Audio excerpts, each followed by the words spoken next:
সারাদিনের মধ্যে আমার সবথেকে ভালো সময় হলো ঠাকুর ঘরে পুজো দেওয়ার সময়টা। পুজো দেওয়ার পর থেকেই তো মনটা আরও ভালো হয়ে যায়।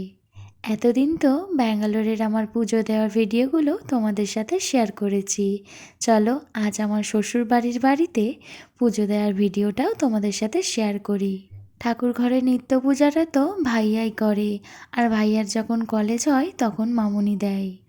বাবা সকালে ঘুম থেকে উঠে নিজেদের গাছ থেকে সমস্ত পুজোর ফুল তুলে ঠাকুর ঘরটা পরিষ্কার করে ঠাকুরের সমস্ত থালা বাসনও মেজে রাখে।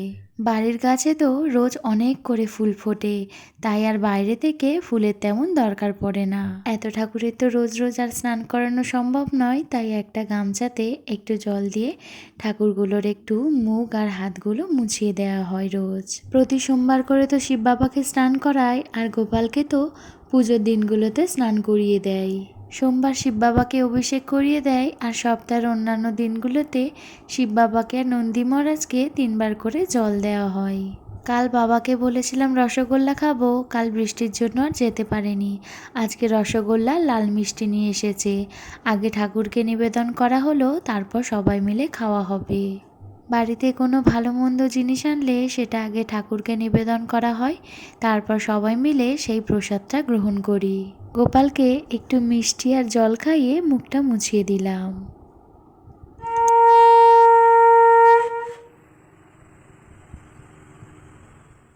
এই তো দেখতে দেখতে আমার পুজো দেওয়া হয়ে গেছে। আর নিজেদের গাছের ফুল দিয়ে পুজো দেওয়ার মজাটাই তো আলাদা হয়। আর গাছে কত ফুল ফোটে, তাই দিয়ে সমস্ত ঠাকুরকে সুন্দর করে সাজিয়ে দিয়েছি। ফুলের সাজে সমস্ত ঠাকুরকেই কি সুন্দর লাগছে।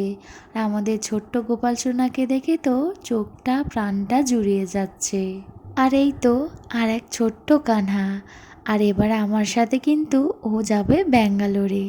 আর এই ছোট্ট কানাকে গিফট করেছে ভাইয়ার এক বন্ধু, ওর নাম হলো শুভরাজ। এখানে যদি সবসময় থাকতাম হয়তো প্রায় দিন পুজোটা আমিই দিতাম।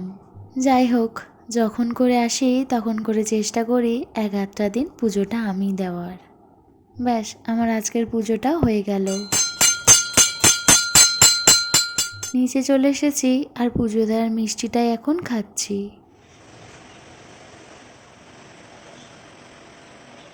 আজ লাঞ্চে রয়েছে ভাত, মামনির হাতে স্পেশাল আলু পোস্ত, মুগ ডাল, পটল ভাজা আর পাঁপড় ভাজা।